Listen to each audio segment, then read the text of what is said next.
Dje ka pas një njoftim shumë serioz nga ambasada amerikane në lidhje me një rrezik potencial që ekson në vendin tonë nga grupe terroriste iraniane. Unë mendoj se nuk mund ta kalojmë ne si parlament me mendjeleci, ashtu si ishte një komunikim i qeverisë i dieshëm që realisht nuk e kuptova mirë kush e kishte bërë, por që mbante erë mendjeleci dhe nënvlerësim. Unë mendoj se kemi një rast dhe është e domosdoshme që sot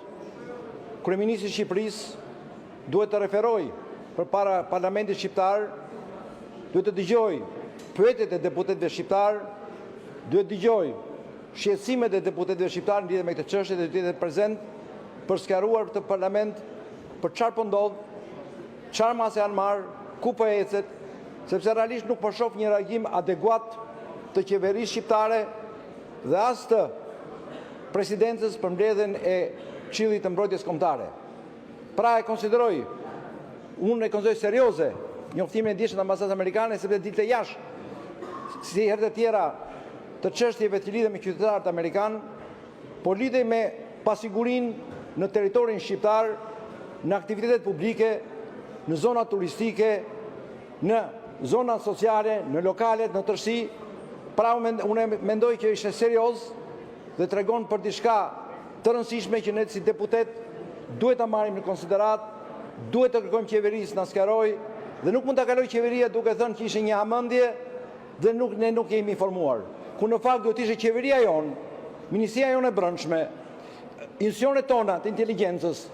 që të informonin të parat dhe të vinin të parat në gjendje alarmi,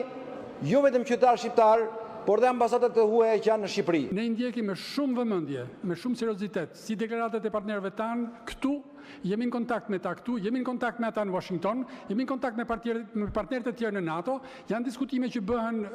në forumet të ndryshme, por ajo që duhet të them është që vlerësimi që kemi sot, duke i ndjekur me vijimësi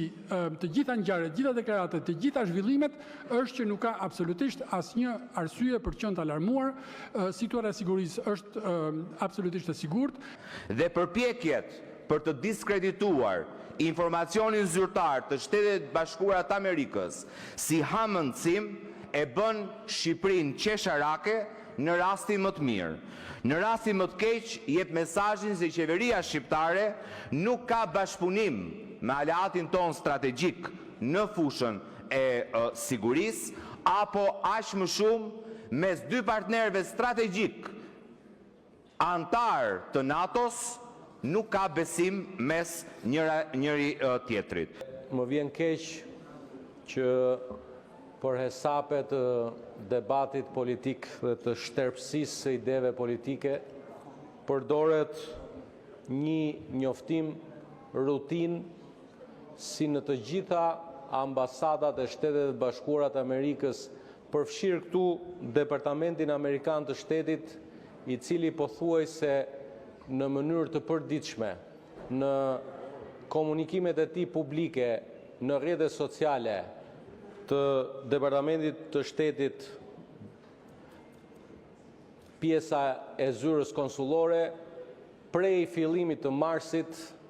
i ka njoftuar dhe njofton në mënyrë të përditshme qytetarët e vet në të gjithë botën